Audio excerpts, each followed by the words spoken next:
अब ये पढ़ने लेसन पहले बीजगणित पढ़ने से फायदा क्या होगा? तो 3D वेक्टर है ना, या 3 डायमेंशनल कोऑर्डिनेट ज्योमेट्री, उसमें भी यूज होता है, जिसमें आपने पढ़ रखा था क्या? Shortage distance. हम लोग वहाँ पे कोऑर्डिनेट ज्योमेट्री मेथड्स लगाए थे, उस क्वेश्चन को हम लोग यहाँ पर वेक्टर मेथड से लगा सकते हैं, जिसमें आपने फार्मूला पढ़ रखा था a2 vector minus a1 vector dot b1 cross b2 बटे मॉड में b1 क्रॉस b2। और झारखंड में ना पीटी यहाँ से दो तीन क्वेश्चन पूछा था इसी से। पहला क्वेश्चन पूछा था शॉर्टेज डिस्टेंस का क्या होगा, और फिर ये पूछा था कि ये जो दो रेखाएं हैं ना, इनके बीच की दूरी होगी, अब क्या होगा? 0 वगैरह ऐसा कर दिया था। या फिर यहाँ प्रतिच्छेद करती है, इनके बीच की दूरी क्या होगी? अगर दो रेखाएं प्रतिच्छेद करें उनके बीच दूरी क्या होती है? जैसे दो रेखाएं हैं, इनकी बीच दूरी क्या होगी? इसमें 0 होगा, इसमें 0 नहीं होगा ना। देखो जो दूरी होती है ना, रेखाओं के बीच दूरी हमेशा कैसी? हाँ, जो रेखाओं के बीच दूरी हमेशा कैसी होती है? मिनिमम, सबसे कम दूरी, न्यूनतम दूरी होती है। अगर ये दोनों रेखाएं काट दें तब बताओ इनके बीच दूरी क्या होगी? इनके बीच दूरी क्या होगी? देखो यहाँ से दूरी क्या है? ज़्यादा ही नहीं है, लेकिन तो कम हो रहा है, नहीं कम हो रहा है ना, तो सबसे कम कहाँ आएगा? यही आएगा ना, बाकी सबसे ज़्यादा होगा। इसकी दूरी क्या होगी? अगर दो रेखाएं एक दूसरे को प्रतिच्छेद कर रही हैं, इनके बीच की न्यूनतम दूरी क्या होगी? 0। या फिर ऐसे कहेगा दो रेखाएं, ये दो रेखाएं जो दी हुई है, क्या दी गई दो रेखाएं एक दूसरे को प्रतिच्छेद करती हैं? तो अगर प्रतिच्छेद करेगी क्या दिखाना होगा? उनके बीच की न्यूनतम दूरी। ये सब वेक्टर अलजेब्रा का हम यूज करके यहाँ क्वेश्चनों को 3D वाले को सॉल्व कर लेते हैं। चलिए अब हम लोग इसमें पढ़ेंगे भौतिक राशियाँ। हाँ, भौतिक राशियाँ कितनी होती हैं? 2 होती हैं, सदिश राशियाँ और अदिश राशियाँ। ये तो पूरा फिजिक्स ही है।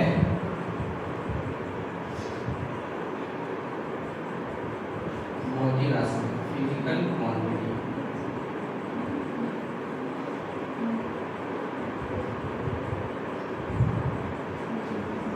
Physical quantities. अब यह 2 टाइप का होता है। नंबर 1 सदिश राशि या फिर अदिश राशि, चाहे जो बने लिखे अदिश राशि।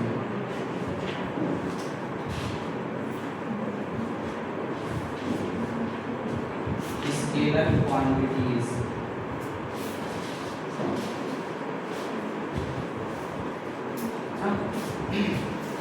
अब देखो इसका हम लोग शाब्दिक अर्थ पर परिभाषा बनाएंगे। इसका जो परिभाषा बनाएंगे इसके शाब्दिक अर्थ पर ना, तो आ माने क्या होता है? नहीं ना, तो दिश माने क्या होगा? दिशा। तो दिश राशि में दिशा न हो ना, केवल क्या हो? परिमाण, ठीक है ना। तो जिस भौतिक राशि में केवल परिमाण हो, दिशा न हो, उस राशि को क्या बोलेंगे? अदिश राशि। ठीक है,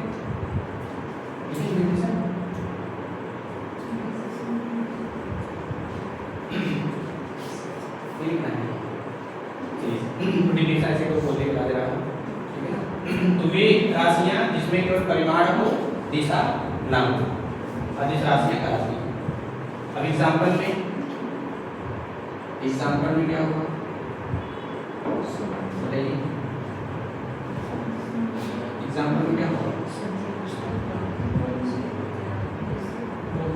लंबाई। अब लंबाई कितने आएंगे सर? लंबाई, चौड़ाई, मोटाई, त्रिज्या, व्यास, गहराई, दूरी ना, ये सब हो गए लंबाई के टाइप में। दूरी ले लीजिए, दूसरा कार्य ले ना, ये लीजिए समय ले, समय, ताप, समय का डायरेक्शन किधर है? 2:30 पूर्व में बज रहा है, दक्षिण में, तो वो डायरेक्शन नहीं है ना, टेम्परेचर, ताप का कोई डायरेक्शन है, उसका डायरेक्शन फिक्स नहीं है। जैसे मान लो बल्ब बदल रहा है ना, तब वेदर निकल रहा होगा ना, इसका डायरेक्शन फिक्स है, इधर भी आप सामने आपका उसके सामने आएगा तो आपके साथ आपको मिलेगा। जैसे आप खड़ा लगाते हैं ना, जैसे हम कोबरा जलाते हैं, याद है ना, आप बड़े तो क्या होता है, सबको टेम्परेचर लगता है, क्या लगता है, गर्मी सबको लगती है ना, तो डायरेक्शन फिक्स है नहीं है। लंबाई, दूरी, कार्य, समय, ताप और क्या रह सकते हैं, विस्थापन कितना आता है, ठीक है, ऊर्जा ऊर्जा, द्रव्यमान ले लीजिए, घनत्व,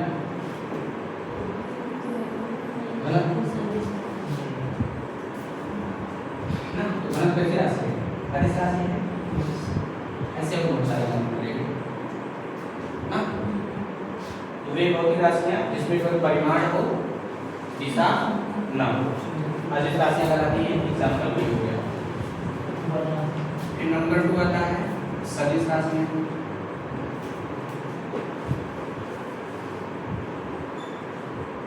हाँ, एक चीज है कि अगर लंबाई और दूरी में डायरेक्शन दे दिया जाए, लंबाई और दूरी में डायरेक्शन दे दिया जाए तो ये अनिश राशि कन्वर्ट हो जाएगी उसमें सदिश राशि में। हाँ, तो वो विस्थापन बन जाएगा, समझ गए ना। यानी परिमाण तो है, जैसे कहा जाए ये इसमें कोई परिमाण है, 5 मीटर है, 6 मीटर है, जैसे द्रव्यमान का 5 किलो है, 5 किलोमीटर है, पूरा पश्चिम उत्तर दक्षिण इधर दाएं बाएं, ठीक है। ये क्या है, इसका जो ऊर्जा माने ताप अर्थात कार्य करने की क्षमता ऊर्जा कराता है ना। अब सदिश राशियां इसको क्या बोलेंगे, वेक्टर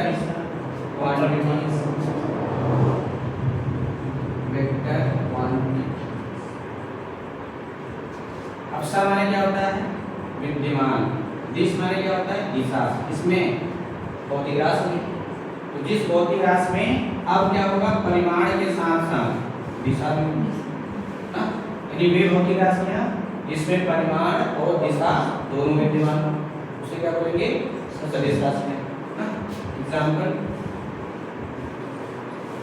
बताइए, विस्थापन। एक चीज ध्यान रखना, इसमें ऑब्जेक्टिव क्वेश्चन विस्थापन को लेकर के, अगर मान लो ऑप्शन दे दिया क्या, दूरी, फिर दे दिया क्या, कार्य, फिर दे दिया क्या, ताप, फिर कह दिया क्या, द्रव्यमान, तो बताओ इसमें सदिश राशि कौन सी है, निम्न में कौन सी सदिश राशि है,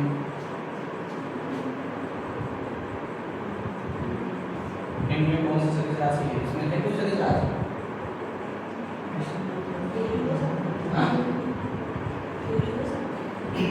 तो ये तो होगा ही नहीं, ये भी नहीं होगा, ये भी नहीं होगा, फिर ये ना, ऐसा क्वेश्चन पॉलिटिकली में पूछा हुआ है, समझ गया।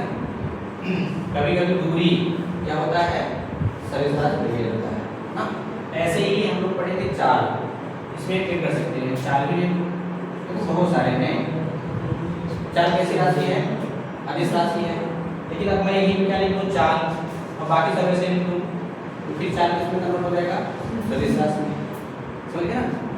तो कभी कभी चाल को सदिश राशि ले, जैसे हम लोग क्या करें, अपना साइकिल उठाएं और चलते घर की तरफ, जब हम लोग यहाँ से निकलेंगे साइकिल उठाएंगे तो चल जाएंगे दक्षिण साइड में, डायरेक्शन है ना, परिमाण के साथ दिशा भी है, ठीक है। साइकिल की स्पीड कितनी है, साइकिल की चाल कितनी है, 5 किलोमीटर है ना। तो चाल था उसके साथ साथ क्या है, यानी परिमाण था उसके साथ साथ डायरेक्शन भी मिलेगा, समझे नहीं। तो दूरी और चाल, दूरी और चाल कभी कभी क्या होते हैं, ये सदिश राशि में इनपुट कर लिया जाता है ना, विशेष परिस्थिति के अनुसार। अब विस्थापन हो गया, उसके बाद भार ना, तो भार सदिश राशि है, कैसे भार सदिश राशि कैसे है, कोई भी वस्तु लेंगे उसका भार इधर काम करता है, हमेशा नीचे। दुनिया को कोई भी वस्तु है, अगर उसको आप उठा ऊपर फेंकेंगे उसके बाद हमेशा कहाँ आएगा, नीचे आएगा ना। ना, चाहे हल्की वस्तु हो चाहे भारी वस्तु हो, हमेशा उसका डायरेक्शन किधर होगा, नीचे ही होगा। तो भार कैसी राशि है, सदिश राशि है। विस्थापन कैसी राशि है, ये भी सदिश है। परिभाषा में पढ़ रखा होगा, कण की प्रारंभिक स्थिति और अंतिम स्थितियों के बीच की दूरी, हाँ, यानी हम लोग अंतिम से विभाजन करेंगे, या फिर यहाँ से आएंगे ये विस्थापन हो गया। अब निकालते कैसे हैं, बाद में वाला है ना। और फिर क्या है, वेग ना, विस्थापन हो गया, वेग हो गया। और उसके बाद पढ़ लेंगे बल, आवेग ना, संवेग, उसके बाद हाँ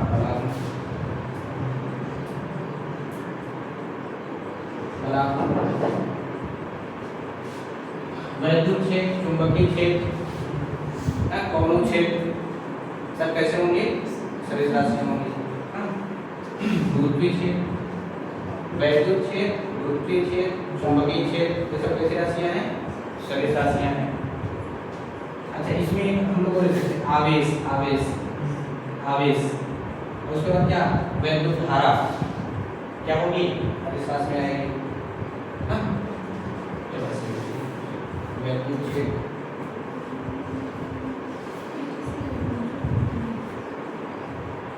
ऐसे बहुत सारे हैं, इतना लिखिए ना, अब आगे बढ़ते रहिएगा, देखो इसका डायरेक्शन फिक्स होता है वैद्युत क्षेत्र का ना।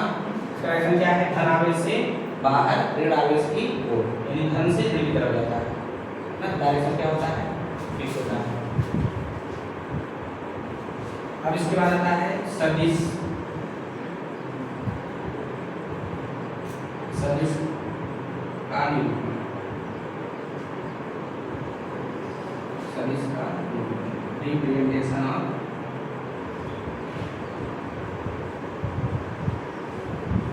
वेक्टर ना, रिप्रेजेंटेशन ऑफ वेक्टर, सदिश का निरूपण। अब इसमें क्या होता है, सदिश को अंग्रेजी वर्णमाला के अक्षर के ऊपर टिक लगाकर व्यक्त करते हैं, सदिश को अंग्रेजी वर्णमाला के अक्षर के ऊपर तीर लगाकर व्यक्त करते हैं, जिसमें तीर की लंबाई क्या बताएगा, सदिश का परिमाण, और जो उसकी नोक होगी वो क्या बताएगा, तीर का निशान ना। जैसे आप फिल्म देख रहे होंगे, देवी मैया पिक्चर, उसमें तीर मारते हैं तो लंबाई इतनी हो गई, तीर का डायरेक्शन इधर होता है, अगर छोड़ दिए तो डायरेक्शन बता रहा है उधर। तो इसमें क्या करते हैं, अंग्रेजी वर्णमाला के अक्षरों के ऊपर तीर लगा के व्यक्त करते हैं। अगर हम लोग अंग्रेजी वर्णमाला की संख्या ले लें, इसके ऊपर कैसे लिखेंगे, एक इस तरीके से, अब फिर इधर के ऊपर लगा लेना, हमेशा लेफ्ट से राइट लगता है, ठीक है। और या फिर क्या करेंगे, ऐसे, या फिर इसको वही ना, हाँ, बोल्ड लेटर बोलते हैं। एक और है ऐसे ना, ये इतना जानते होंगे, ये वाला ना, ये वाला जल्दी मिलता भी नहीं है, ज़्यादा यूज भी नहीं मिलता है। यूज कौन सा होता है, ये वाला ज़्यादा होता है, ठीक है ना। या तो फिर आपको ऐसे मिल जाएंगे, लेकिन थोड़ा सा ऐसे मिलता है। तो सदिश राशि को अंग्रेजी वर्णमाला के अक्षर के ऊपर तीर लगा कर व्यक्त करते हैं। इसमें ये तीर की लंबाई, ठीक है ना, ये क्या बताएगा, सदिश का परिमाण, सदिश का परिमाण। और जो ये नोक है, नोक, ये क्या बताएगा, दिशा, सदिश की दिशा, ठीक है।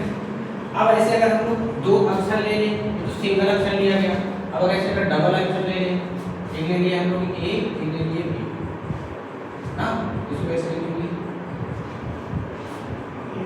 Vector A. अब पढ़ेंगे कैसे, वेक्टर ए, या कैसे पढ़ेंगे, ए वेक्टर, चाहे जैसे पढ़िए, वेक्टर ए पढ़िए चाहे ए वेक्टर पढ़िए, दोनों ही सही है। और यहाँ कैसे पढ़ेंगे, वेक्टर ए बी, अर्थात ये से किधर जा रहा है, बी साइड में, ये ऐसे ना। तो बहुत क्लास में दो टाइप, अदिश और सदिश। अदिश क्या है? जिसमें केवल परिमाण होता है, दिशा नहीं होता है। उदाहरण ये हो गए। सदिश क्या होता है? जिसमें परिमाण के साथ साथ दिशा भी विद्यमान हो। एग्जाम्पल ये हो गए, बहुत सारे एग्जाम्पल हैं, कितना याद करेंगे, है ना। और फिर सदिश का निरूपण क्या है कि अंग्रेजी वर्ण वाला के अक्षरों के ऊपर तीर लगाकर व्यक्त करते हैं, जिसमें तीर की लंबाई सदिश का परिमाण हो जाता है। जो तीर की नोक है वो सदिश की दिशा बताने को जाके देता है ना। जैसे ये देखिए, ये ए से बी की तरफ जा रहा है, इसमें देखो ये यहाँ लगा है। आप चाहे यहाँ लगा दो, कोई दिक्कत नहीं है। अगर ऐसे भी दिया जाए तो ऐसे लिख सकते हैं ना। अगर ऐसे लिख दिए तो इसका मतलब ये ऐसे नहीं, ये फिलहाल ऐसे ना। तो हमेशा लेफ्ट से राइट वाला डायरेक्शन देंगे अक्षरों के ऊपर, ठीक है ना। तो अब इसमें इसका डायरेक्शन क्या बन गया? इस तरीके से हम लोग यहाँ लिखेंगे ए, ये लिखेंगे बी। डायरेक्शन क्या है? फिलहाल ऐसे नहीं मिलता है, ऐसे मिलता है,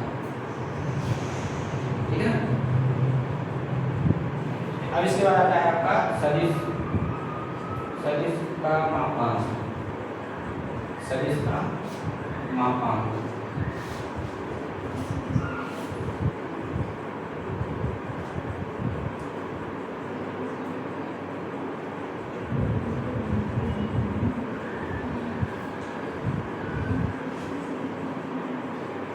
मॉडुलस ऑफ वेक्टर। अब सदिश का मापांक क्या है? ये वेरी इंपॉर्टेंट है, ये ध्यान रखना, बहुत काम आएगा, ठीक है ना। सदिश का मापांक अभी क्या है? यह एक धनात्मक संख्या होती है, ठीक है ना। यानी वह धनात्मक संख्या जो किसी सदिश के परिमाण को व्यक्त करता है। वह धनात्मक संख्या जो किसी सदिश के परिमाण को व्यक्त करता है, सदिश का मापांक कहलाता है, ठीक है।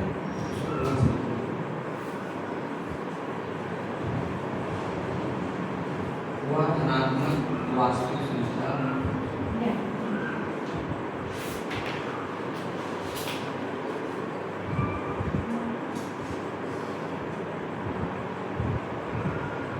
जो किसी सदिश के परिमाण को व्यक्त करता है।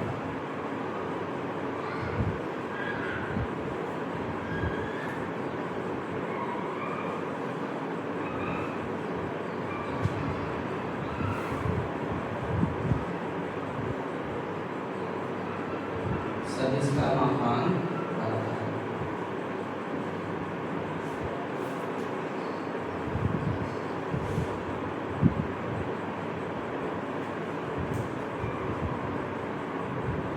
ठीक है ना। और जैसे हम लोग कॉम्प्लेक्स पढ़े थे ना, कॉम्प्लेक्स नंबर में क्या है? कॉम्प्लेक्स नंबर में हम लोगों ने वहां सीखा था पूर्णांक और मापांक, याद है? पूर्णांक और मापांक, बताओ पूर्णांक मापांक हम लोग किसका निकालते थे? कॉम्प्लेक्स नंबर का ना। और वो कॉम्प्लेक्स नंबर किस टाइप का होना चाहिए? x प्लस आयोटा टाइप का। अगर ऐसा नहीं है तो हम कुछ भी नहीं निकाल सकते, है ना। अब जैसे अगर आपसे कहा जाए बताओ 2 + 3 आयोटा का पूर्णांक तथा मापांक क्या होगा, तो निकाल लेंगे नहीं ना। क्या करेंगे? पहले इसको इसके मानक रूप में बदलेंगे, ठीक है ना।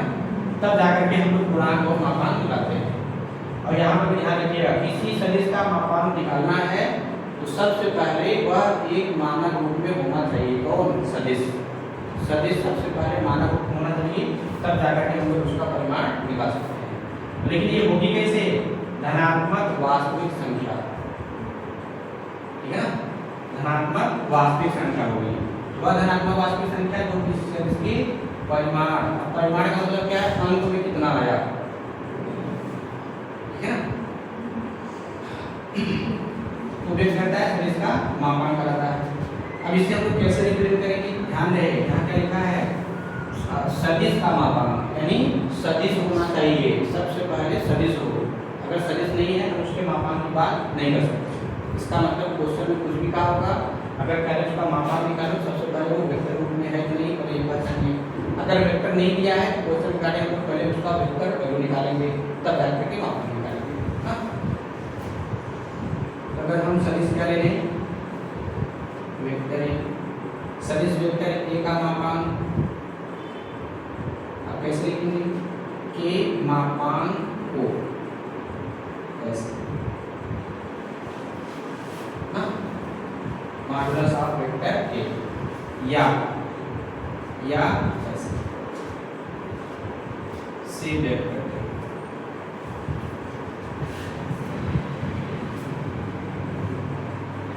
अर्थात इसको हम क्या कर सकते हैं, देखो ऐसे लिखो चाहे ऐसे लिखो, इसका मतलब क्या होगा, हम ऐसे लिखें चाहे ऐसे लिखें दोनों एक ही बात है ना, चाहे आप ऐसे लिखो और चाहे ऐसे लिखो, तो दोनों एक ही बात है। इसका मतलब क्या हुआ कि ये और ये बराबर होंगे। हाँ, अब बाकी इसकी निकालने का रूल है, हम लोग आगे निकालेंगे जब कोई 3 डायमेंशनल वेक्टर होगा तब, और 2 डायमेंशनल वेक्टर होगा तब। तो पहले हम लोग डिफिनेशन जानते हैं ना, इसके बाद हम पढ़ेंगे सदिश के प्रकार, उसमें एकांश सदिश क्या है, शून्य सदिश क्या है, समान सदिश क्या है, विपरीत सदिश क्या है ना, फिर सदिशों का योग, अंतर, फिर उसके बाद सदिशों का वियोजन, ठीक है ना, और फिर 2 डायमेंशन में और फिर 3 डायमेंशन में। तब वहाँ पर हम लोग फिर से ये मापांक निकालेंगे दिए गए सदिश का। अब जैसे कहा जाए कि ये वेक्टर ए बी है ना, ये वेक्टर ए बी का मापांक क्या होगा, वेक्टर ए बी का मापांक मॉड में वेक्टर ए बी या क्या लिख देंगे या समझ गए ना। अब देखो अगर दिमाग में कुछ गड़बड़ चल रहा हो फिर देखो, हम लोगों ने क्वेश्चन ऐसे पढ़ रखा है नहीं, 2i + ij याद है। अब कहा जाए का मापांक बताओ, का मापांक तो कैसे निकालते, एक करेगा ना 2i + ij कहता हूँ, फिर क्या होता था i और j के गुणांकों के वर्ग के योग का वर्ग। चलो यही काम अभी ये ज्ञान आगे आएगा।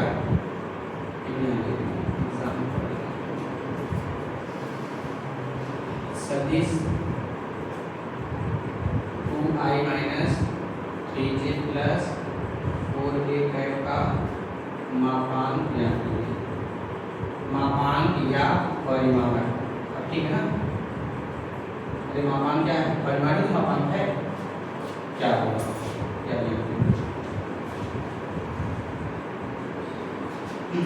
कैसे निकालेंगे, तो सदिश 2i - 3j + 4k का मापांक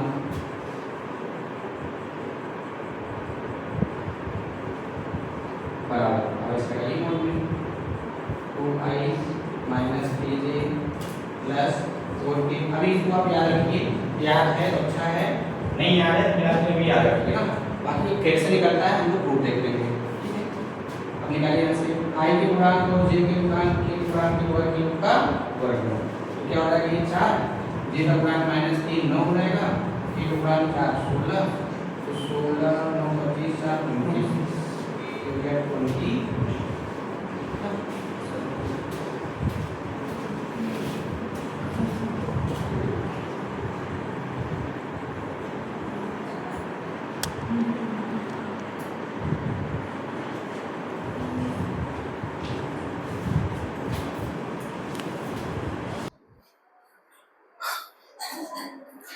दिष्ट रेखा खंड, डायरेक्टेड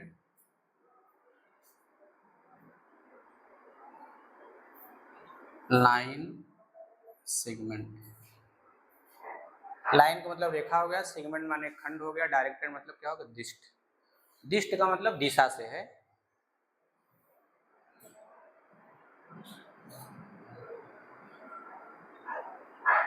यहाँ माना वो कोई स्वेच्छ बिंदु है,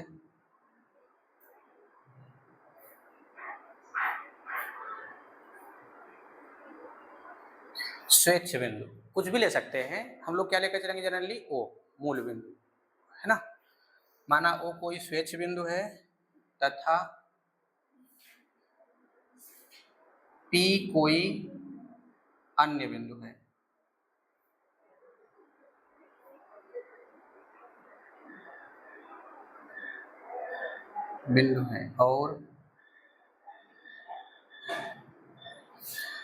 और सरल रेखा सरल रेखा OP में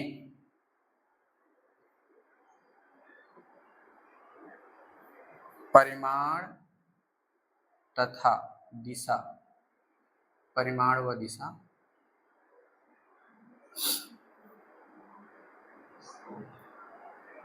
दोनों होते हैं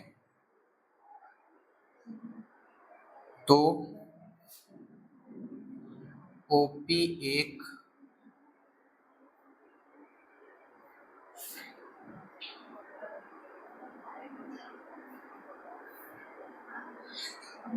दिष्ट रेखाखंड है।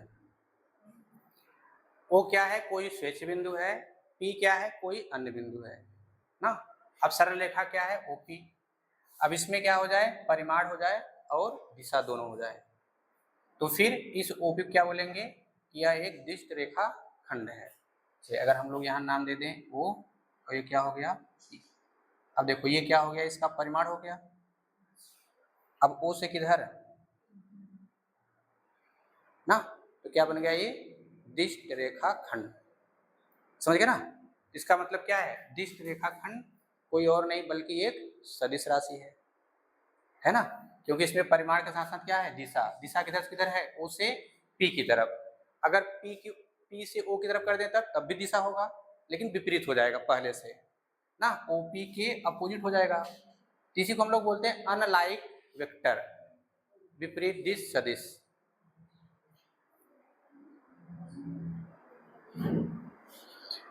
तो हम लोग यहाँ कह सकते हैं कि अतः दिष्ट रेखाखंड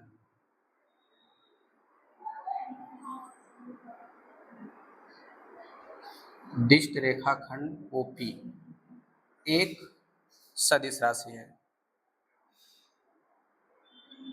या फिर एक सदिश राशि को निरूपित करता है।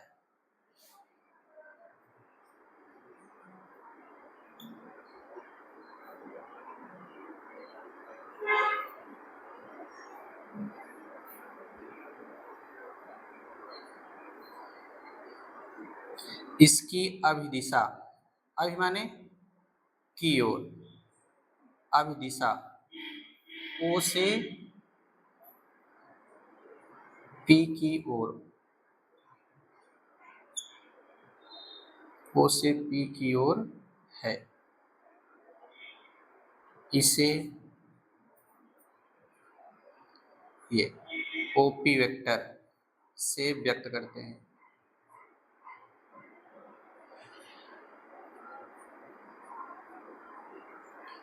ना।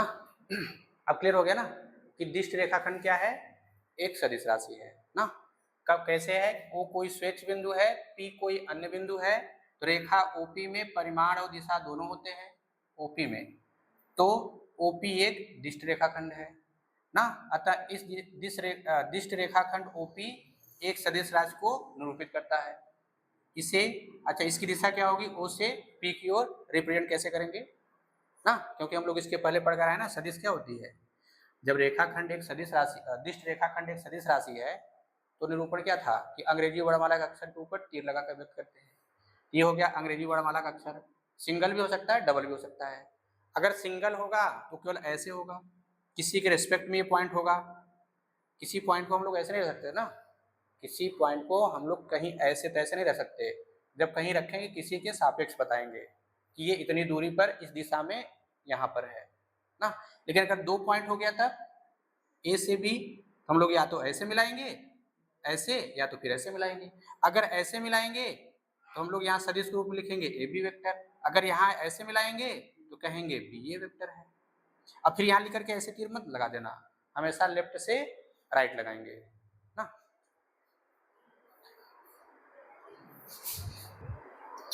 तो अभी इस दिष्ट रेखाखंड में की पॉइंट आपको क्या मिलता है? ये जो की पॉइंट है ये कहता है कि रेखाखंड का एक प्रारंभिक बिंदु और एक अंतिम बिंदु होता है ना। तो इस वाले डायग्राम में वो क्या कहलाएगा? प्रारंभिक बिंदु। P क्या कहलाएगा? अंतिम बिंदु, यानी टर्मिनल। इसे बोलेंगे इनिशियल पॉइंट, इसे बोलेंगे टर्मिनल पॉइंट या एंड पॉइंट भी बोलते हैं ना। दूसरा पॉइंट क्या है? कि दिष्ट रेखाखंड के प्रारंभिक और अंतिम बिंदु को आपस में नहीं बदला जा सकता है, यानी जिसका जो पॉइंट फिक्स हो गया